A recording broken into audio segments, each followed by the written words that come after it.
Acquired traits या acquired characteristics वो characteristics हैं जिन्हें हम एनवायरमेंट से एक्वायर करते हैं, एनवायरमेंट से प्राप्त करते हैं। जैसे इसके एग्जांपल्स में हो जाएगा कि जैसे कोई बीटल है और वो लंबे समय से उसको फूड सप्लाई नहीं है, वो स्टार्वेशन की कंडीशन में है, तो स्टार्वेशन की कंडीशन में वो बीटल जो है वीक हो जाएगी और उसका वेट लॉस कर जाएगा। तो ये जो स्टार्वेशन की कंडीशन है उसके कारण जो उसका वेट लॉस हो रहा है वो वीक हो जा रही है। तो ऐसा नहीं कि जो उसके ऑफ स्प्रिंग्स होंगे, जो उनके बच्चे पैदा होंगे, वो भी जो है वेट लॉस के रहेंगे और बहुत लीन एंड थिन होंगे। उन्हें अगर प्रॉपर न्यूट्रिशन मिलेगा, स्टार्वेशन नहीं रहेगा, तो वो फुल्ली डेवलप करेंगे और अच्छे वेट वाले होंगे। एक दूसरा एग्जांपल लीजिए जिसमें आप जानते हैं कि जितनी भी मसल बिल्डिंग एक्सरसाइजेज हैं जिसमें लोग जाके अपनी मसल्स को खूब अच्छी बनाते हैं, वो सब के सब कैरेक्टरिस्टिक्स या सब के सब जो ट्रेट्स हैं मसल डेवलपमेंट के, वो हम एनवायरमेंट से लेते हैं। हम एक्सरसाइज करते हैं, हम नरिशमेंट लेते हैं और हमारी मसल्स खूब डेवलप करती हैं। तो इस चीज को हम अपने वातावरण से प्राप्त कर रहे हैं। लेकिन ऐसा नहीं कि हमारी जो जनरेशन होगी, हमारे जो बच्चे होंगे, अगर वो एक्सरसाइज नहीं करेंगे तो उनकी भी मसल उसी तरह से डेवलप करेगी। ऐसा नहीं होगा। एक दूसरा एग्जाम्पल लीजिए जिसमें एक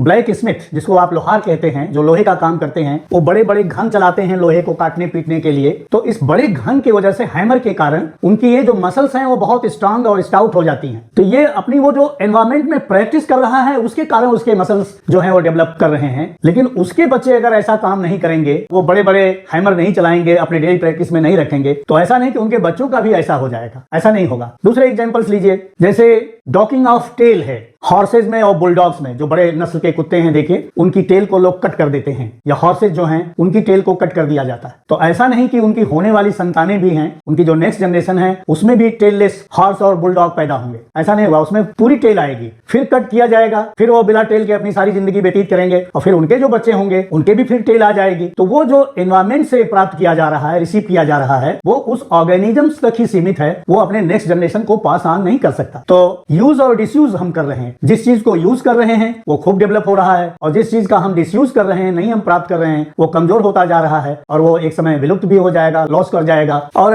एक बहुत पॉपुलर एग्जांपल है जिसमें माइस की टेल को कट किया जाता है। ये फर्स्ट जनरेशन है माइस की जिसमें टेल का फुल डेवलपमेंट है, और उसकी टेल को यहां से कट कर दिया जाता है। यह देखिए टेल कट कर दी गई है जितने भी माइस हैं, और इनको जब रिप्रोड्यूस कराया गया तो इनके जो बच्चे हुए उस सब में टेल पूरी की पूरी आ गई, और ये सक्सेसिव जनरेशन रिपीट किया गया। इसकी टेल काट के ऐसा किया गया, इसकी ब्रीडिंग हुई और ऐसे हुए, इसकी टेल काटी गई, फिर इसकी ब्रीडिंग हुई, इसके बच्चे टेल के साथ पैदा हुए। मतलब ये कहने का हुआ कि हम तो एनवायरमेंट में इसकी टेल कट कर रहे हैं, लेकिन जो इसकी ऑफ स्प्रिंग्स हैं, जो इसके बच्चे हैं, जो इसकी जनरेशन है, उसमें टेल आ रही है। इससे हम ये रिजल्ट ले रहे हैं कि एनवायरमेंट से जो चीजें हमें प्राप्त हो रही हैं वो हमारे जर्म सेल को नहीं प्रभावित कर रही हैं। स्टूडेंट्स, बॉडी में दो तरह के सेल होते हैं। एक जनरल बॉडी में सेल पाए जा रहे हैं, और एक गोनट्स है, गोनट्स जिसको टेस्टिस और ओवरी कहते हैं, जहां पर गैमीट का फॉर्मेशन होगा, जहां पर स्पर्म और ओवा बनेंगे, और रिप्रोडक्शन में स्पर्म और ओवा जो है फर्टिलाइज करते हैं, तब जाके जाइगोट बनते हैं और फिर बनेगा उसे बेबी। तो जब तक जर्म सेल नहीं प्रभावित होगा, जब तक जो सेल्स गैमीट के बनाने में पार्टिसिपेशन कर रहे हैं वहां पर नहीं प्रभाव होगा, तब तक ऐसे कैरेक्टरिस्टिक्स या ऐसे ट्रेट्स एक जनरेशन से दूसरे जनरेशन को पास ऑन नहीं किए जा सकते।